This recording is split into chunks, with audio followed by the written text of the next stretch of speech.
अजय चंद्राकर जी, प्रश्न क्रमांक 9। मैं आपसे एक आग्रह करूंगा कि आप प्रश्न के परिशिष्ट को आप भी देखिए,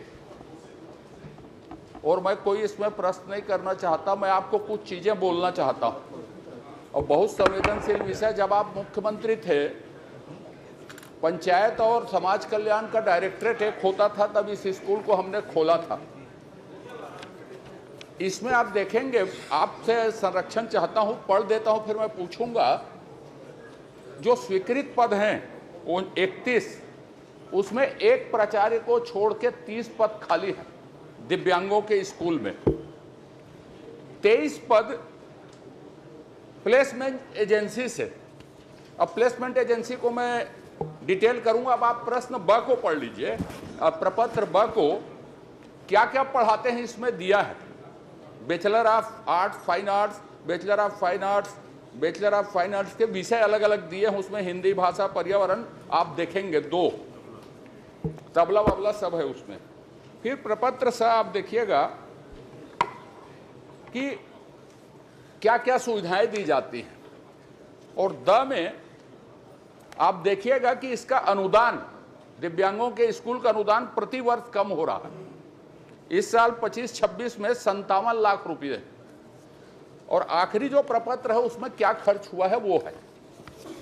अभी कुछ दिन पहले मेरा एक प्रश्न था, माननीय नेता प्रतिपक्ष हैं, माननीय दोनों उप मुख्यमंत्री हैं, आप हैं, आपके समय में ये स्कूल खुला, प्लेसमेंट एजेंसी के पंजीयन, मेन सप्लाई, इसकी निगरानी करने के लिए कोई व्यवस्था है क्या? तो श्रम मंत्री ने जवाब दिया था कि इसकी कोई व्यवस्था नहीं। मैं छत्तीसगढ़ में किसी भी प्लेसमेंट एजेंसी को नहीं जानता जो तबला वादक या चित्रकला सिखाने वाले मेन पावर की सप्लाई करता हो। पूरे के पूरे पद खाली हैं। अब खर्चा को आप देखेंगे तो हर साल सिर्फ फर्नीचर खरीद रहे हैं और भोजन में व्यय हो रहा है या पेट्रोल डीजल में व्यय हो रहा है। मने विकलांगों के स्कूल के साथ मजाक हो रहा है।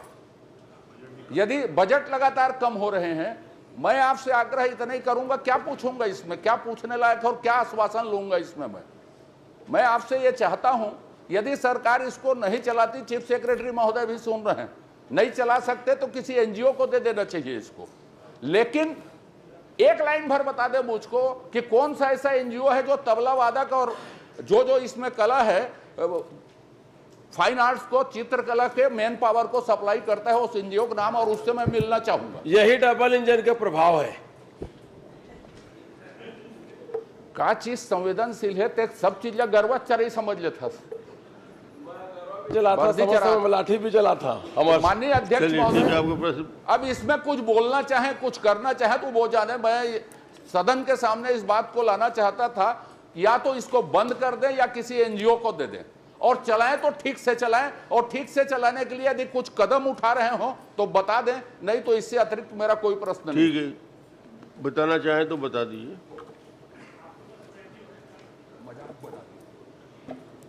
माननीय अध्यक्ष महोदय, वाकई में माननीय वरिष्ठ सदस्य ने जो प्रश्न लगाए हैं काफ़ी संवेदनशील है, काफ़ी गहराई है इस प्रश्न में। क्योंकि जब आप मुख्यमंत्री थे माननीय अध्यक्ष महोदय जी, उसी टाइम महाविद्यालय के पद स्वीकृत हुए थे।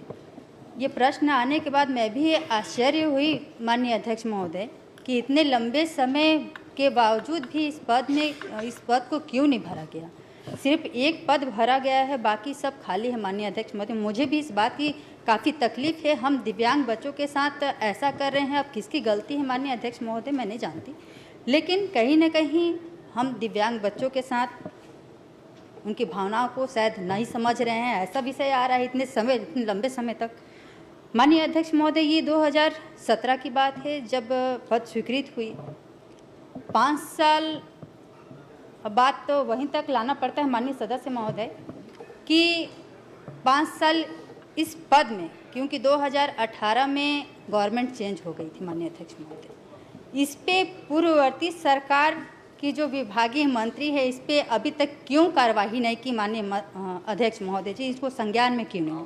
मैं भी अपने आप को दुर्भाग्य समझती हूँ माननीय अध्यक्ष महोदय। आपको 1.5 साल से ऊपर हो गए, वही मैं कह रही हूँ माननीय अध्यक्ष महोदय जी। पिछले सरकार और आगे सरकार की बात नहीं करनी है।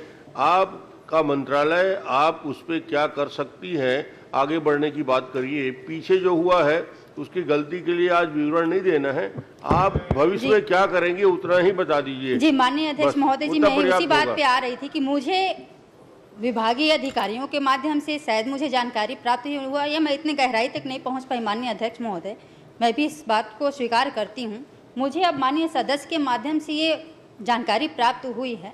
वैसे माननीय अध्यक्ष महोदय, हम अभी फिलहाल में क्योंकि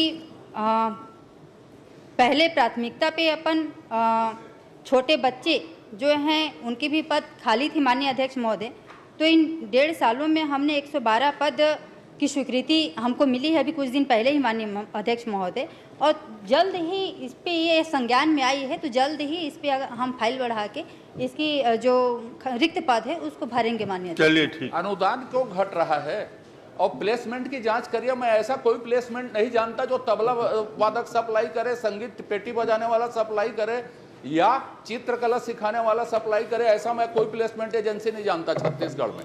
जी माननीय और अध्यक्ष, अनुदान क्यों घट रहा है इसका लगातार ये बताइए।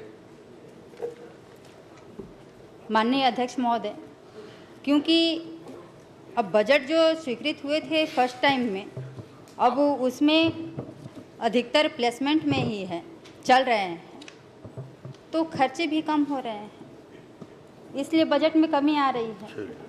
और बाकी चीज मैं माननीय सदस्य जी को उपलब्ध करा दूंगी। माननीय मैं इस मामले को पूरा सदन जाने, मुझे अलग से कुछ नहीं जानना है, संवेदनशील है। मैंने उल्लेख किया, दोनों उप मुख्यमंत्रीगण भी बैठे, माननीय मंत्रीगण करके, चीफ सेक्रेटरी साहब का भी उल्लेख किया। आपका प्लेसमेंट शुरू से चल रहा है, रिक्त पद शुरू से खाली है, तो 97 लाख से 57 लाख क्यों आ गया? वो तो प्लेसमेंट शुरू से चल रहा है। क्या कारण है कि आप अनुदान उसका घटवा रहे हैं? ये जो स्थिति में चल रहा हो तो खुला उस दिन से चल रहा है, आपने स्वीकार किया। तो आप कब तक इसको पूरे मामले को देख के ठीक करेंगी ये बता दीजिए, अवधि बताइए, नहीं तो इसको प्राइवेट को दे दीजिए विज्ञापन निकाल के, दोनों में से एक रास्ता तय कीजिए। माननीय अध्यक्ष महोदय, दिव्यांगों के साथ मजाक नहीं होना चाहिए। माननीय अध्यक्ष महोदय जी, क्योंकि पद रिक्त हैं और वेतन मद में कमी पद के कारण, रिक्त के कारण कमी आ रही है। माननीय अध्यक्ष महोदय जी, मैं इस बात को पहले भी कही कि विषय गंभीर है और अपन जल्दी ही इस पे कार्रवाई करेंगे। माननीय अध्यक्ष महोदय जी, जल्दी कार्रवाई भरेंगे इस करिए। पद को। ठीक है, राघवेंद्र कुमार।